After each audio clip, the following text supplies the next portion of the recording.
So as I'm sure you know, there are literally hundreds of thousands, if not millions of videos on YouTube describing how to play certain fingerstyle songs on the guitar. And what I've noticed is, while these videos might tell you where and when to place your fingers for the left hand and for the right hand to play a song, what's sometimes lacking is a detailed description of how do we actually train our right hand to execute these things.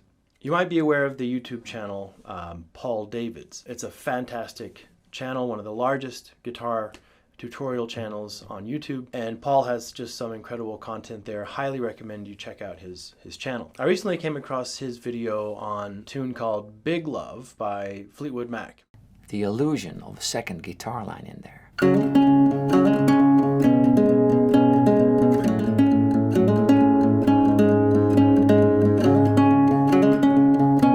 Ooh, yes, that's it. It sounds so... What I want to do is go into a deeper dive into the right hand. All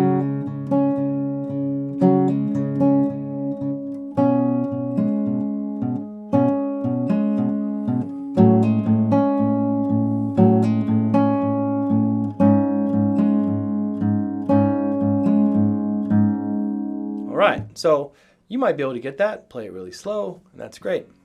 But what we want to do is be able to play it at tempo without losing our accuracy, our tone, our timing. So let's look at what's happening with the right hand. We've got constant bass notes, right? Those don't change, okay? While we've got index and middle finger, or as we call in the fingerstyle or classical guitar world, I and M are playing strings 4 and 3. So we got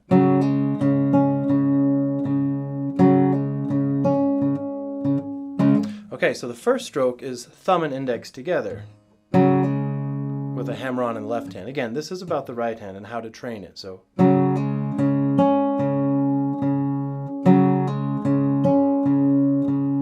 okay, simple enough. If you isolate the right hand, which is what this video is getting at, is separating the right hand out when you're learning a new pattern in fingerstyle playing.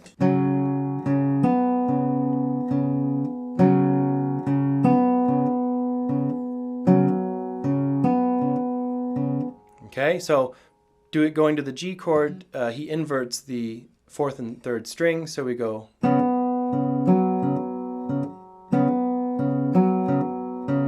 Okay, so the pattern altogether is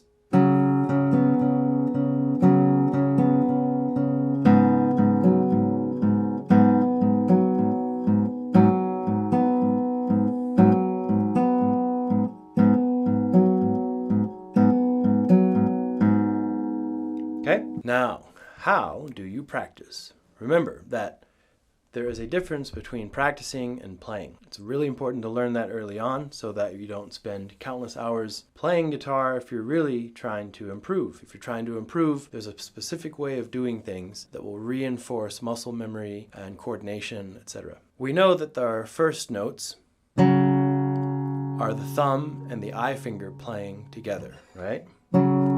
That's where that hammer-on comes in. Okay.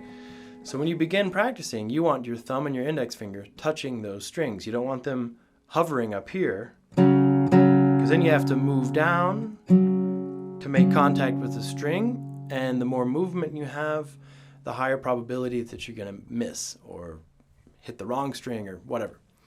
Okay, what happens next? Another thumb stroke, okay?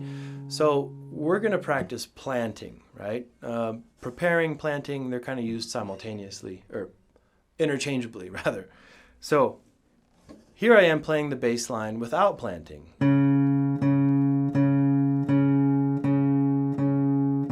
Notice that my thumb returns to the string at precisely the moment it's time to play the string again.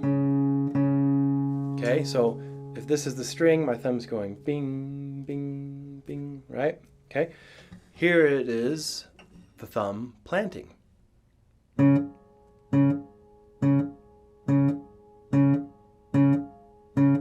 Whether you have a thumbnail or not, this concept is the same. What's happening now is my finger touches the string first and then bop, bop, bop, bop. So you're making contact with the string before it actually plays. Why do we do this? So we're creating the muscle memory so that your thumb comes in exact contact with the string when and where it needs to be.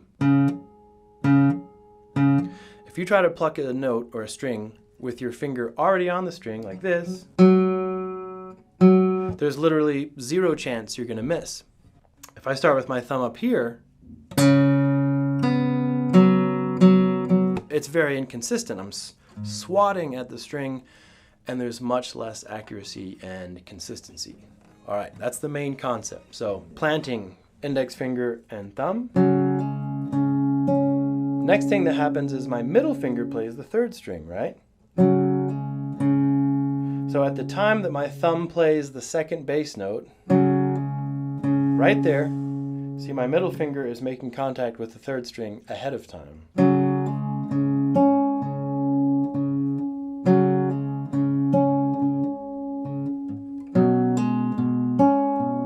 Played the wrong pattern, but you get the idea, right? The finger has to contact the string before it's time to play. When you're practicing. When you're playing,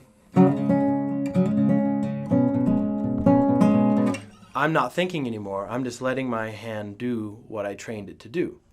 And hopefully with enough planting, preparation, practice, your right hand it goes on autopilot, so you don't have to think about it. You can focus more on things like musicality, dynamics, expression, etc. and singing if you're doing that. Try that out, and I guarantee you're going to see results within half an hour, 20 minutes, 10 minutes. Do it for 1 minute, and you'll see what happens. Practice tips. Go do it.